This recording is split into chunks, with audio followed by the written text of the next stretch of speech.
দিয়ে বলবে, আল্লাহ আমার চাচাকে দরিয়া নিয়ে যায় তোমার ফেরেশতারা, আমার চাচারে নিয়ে যাইতেছে জাহান্নামে, চাচারে ছাড়িয়ে দাও। আল্লাহ বলবেন, কোরআনের হাফেজের সুপারিশ আসছে, ছাড়িয়ে দে, তারে মাফ করে দিলাম। হিসাব নিকাশ চলতেছে, এমন আসামি যে না না রায় হয়ে গেছে, জাহান্নামের রায় হয়ে গেছে এমন আসামি।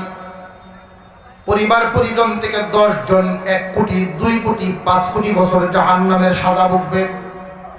এইরকম লোক 10 জনের পক্ষে একজন কোরআনের হাফেজ সুপারিশ করবে, মহান আল্লাহ এদেরকে মাফ করে দিবেন।